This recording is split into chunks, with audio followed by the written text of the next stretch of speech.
tudo está ligado, evidentemente, à guerra da Ucrânia, porque a guerra ele demonstra muito bem como a guerra é uma situação de exceção que coloca no primeiro plano uma série de fatores que sem a guerra estariam em ponto morto ou em segundo, terceiro, quarto plano. E a guerra da Ucrânia colocou em primeiro plano justamente toda essa malese do Ocidente como um todo, não só europeu, evidentemente, mas americano, e o fato de que os americanos, se na sua fase imperial atual, decadência ou não, eles se arguem como a vanguarda da civilização ocidental. O Todd diz basicamente tem duas razões principais dessa decadência do Ocidente. Uma delas tem a ver com educação, que é absolutamente fundamental, e o declínio da educação na Europa, nos Estados Unidos, diretamente ligado a, digamos, ao extermínio ou autoextermínio do protestantismo. Isso é muito, muito importante. Isso é o X da sua tese, porque ele demonstra claramente, ele faz uma releitura de Max Weber. Isso é super importante. Max Weber publicou a Ética Protestante e o Espírito do Capitalismo em 1904, 1905, 1906, um pouco mais de 100 anos. E o Max Weber demonstrou claramente que o estouro, digamos, do capitalismo, que foi, a gente pode dizer, basicamente, levou ao que a gente poderia falar do século de ouro da Europa. O século de ouro da Europa, aí eu estou resumindo ao máximo. Ele foi entre 1830 e 1840, mais ou menos, até 1914, dá menos de um século. Isso foi quando a Europa realmente dominou praticamente o planeta inteiro, todos os continentes, incluindo partes da Ásia. Coincidiu, evidentemente, com o apogeu do Império Britânico, coincidiu com Britannia Rules the Waves, né? A Britânia controla as ondas do mundo inteiro, o mar do mundo inteiro, é uma potência talassocrática, uma potência marítima, e não uma potência terrestre. E a Revolução Industrial, e levando ao que em 1914, muitos, não só Todd, mas outros historiadores, qualificam corretamente como o suicídio, o início do suicídio da Europa, que foi essa longa guerra dividida em duas: a Primeira Guerra Mundial e a Segunda Guerra Mundial, ao final do qual a Europa estava exângue. E os Estados Unidos, de um dia para outro, literalmente, se tornaram o império e depois o pós-império. Então o Todd coloca essa ligação direta entre o fim da ética protestante nos países que basicamente organizaram a construção do mundo moderno, do mundo liberal. Veja bem, e os principais não são católicos. A França católica foi mais ou menos um adjunto.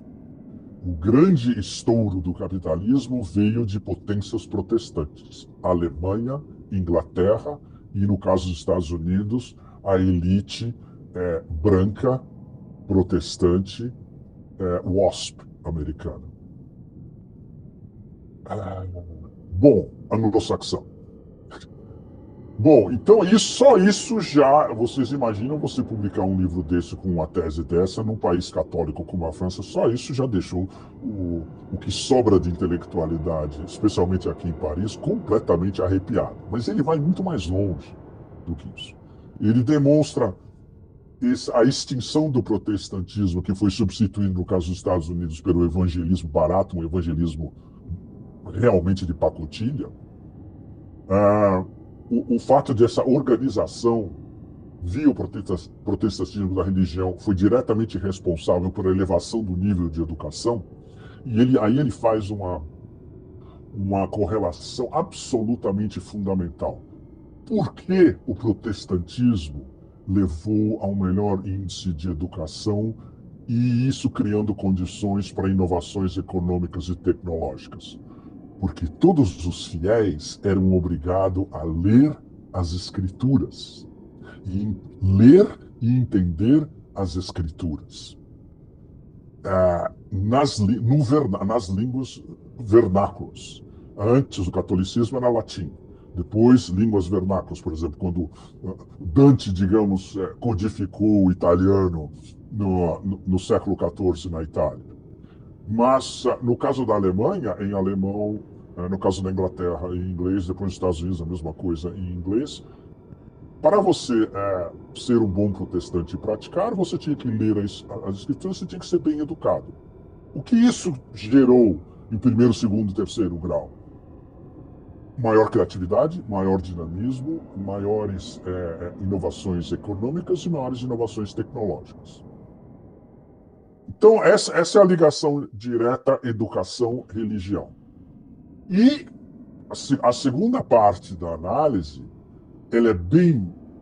Aí é que ela entra no cerne da questão geopolítica, porque ela mostra paralelamente como o Império Americano foi se corroendo por dentro, porque ele abandonou justamente esses valores WASP tradicionais, enquanto que a Europa foi aos poucos, digamos, uma série de vagões acoplados à locomotiva americana, porque o poderio econômico americano era gigantesco, desde o Plano Marshall, que os americanos escolheram como uma estratégia para reerguer, entre aspas, a Europa depois da Segunda Guerra Mundial e dominá-la. E isso em ligação direta com a OTAN, que foi um mecanismo, basicamente, não de proteção da Europa contra a União Soviética. Isso pode ter sido nos primeiros tempos. Depois ela evoluiu para o que ela é hoje, um mecanismo de controle da Europa. A OTAN, além de ser um Robocop mundial, a OTAN basicamente não protege a Europa. A OTAN controla a Europa. E tudo isso desemboca essas contradições larvais todas desembocaram na guerra da Ucrânia, nos últimos 2 anos que nós vivemos a guerra da Ucrânia, que a interpretação do Todd é muito interessante porque até certo ponto ele está mais ou menos dizendo o que Putin, Lavrov, etc. dizem na Rússia. A guerra vai ser resolvida nos nossos termos. E quando a gente quiser que acabe a operação militar especial, ela vai acabar.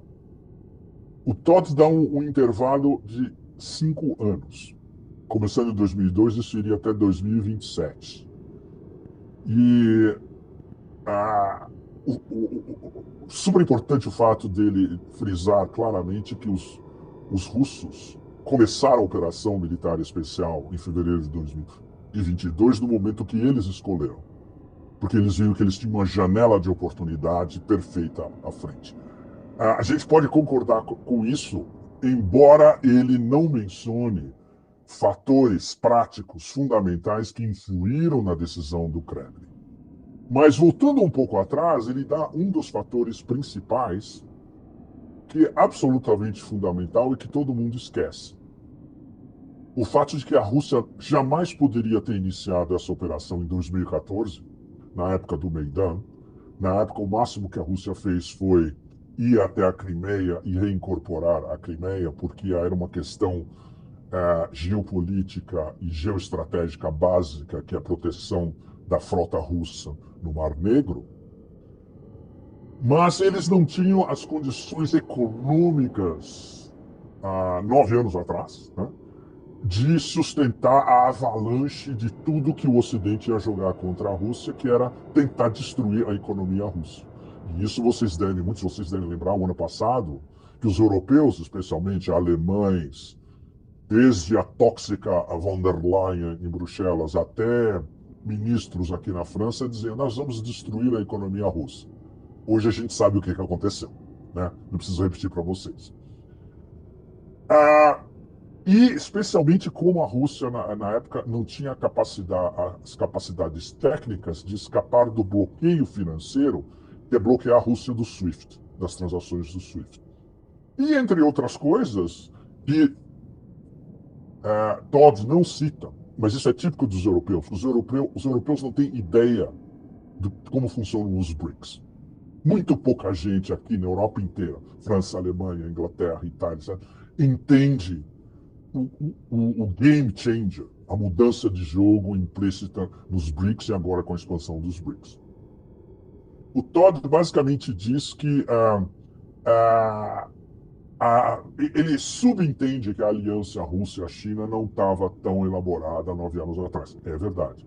E ele subentende, sem citar os BRICS, que justamente essa coesão do Sul global não existia 9 anos atrás, apoiando a Rússia, que é o que a gente vê hoje na prática. A maioria absoluta do Sul global, a gente pode dizer que 87, 88, 89% da população global, o Sul global praticamente inteiro, ou apoia a Rússia, ou entende o que a Rússia está fazendo, ou é neutro em relação à Rússia na Ucrânia, ou, por baixo do plano, basicamente diz: eles sabem o que eles estão fazendo, e nós não vamos nos envolver. Isso era uma situação que há 9 anos atrás é impossível. Há 2 anos atrás, sim, é possível. E como se revelou nesse último ano de 2023, totalmente possível e é exatamente o que a gente está vivendo hoje. E é o fato de, por exemplo, toda a imprensa mainstream europeia, aqui na Alemanha, na Itália, na Espanha, até na Europa Oriental, na Escandinávia, lamentando, e o resto do mundo basicamente apoia a Rússia ou não está prestando atenção aos horrores que a Rússia comete na Ucrânia. Não, porque primeiro eles não entendem como funciona o Sul global hoje, como não entendiam há anos atrás, e segundo, eles não entendem que a Rússia diplomaticamente conseguiu explicar para o Sul global inteiro as suas razões para a operação militar especial e por que isso não é uma guerra, no fundo uma operação militar.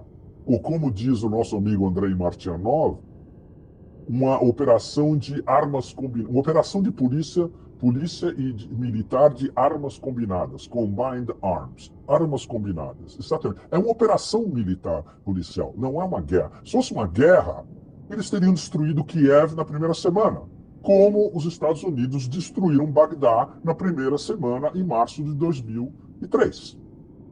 Não tem nada a ver com o shock and awe na época no Iraque. Isso os russos conseguiram deixar bem claro e explicar para o sul global, explicar para os chineses, explicar para os seus partners dos BRICS, explicar para os indianos, explicar para os iranianos, explicar para o mundo islâmico, super importante, explicar para 57 terras do Islã, entre países islâmicos e países com uma maioria islâmica, porque eles foram, no fundo, obrigados pelos americanos e pela OTAN a lançar essa operação. Porque a OTAN estava se expandindo até as margens da Federação Russa, porque ia ter mísseis apontados contra Moscou e São Petersburgo de um dia para o outro, porque eles estavam falando há décadas de que a única coisa que lhes interessava é uma Ucrânia neutra, e, evidentemente, com tudo que aconteceu no Donbass desde 2014, que foi esse assassinato em câmara lenta, porém non-stop, das populações russas em Donetsk e em Lugansk, mais de 14 mil mortos, a maioria absoluta civis, que não existem na narrativa ocidental.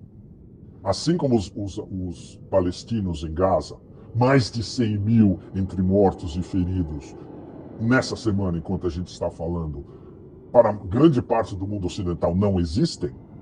Os 14 mil mortos no Donbass desde 2014 nunca existiram na narrativa ocidental.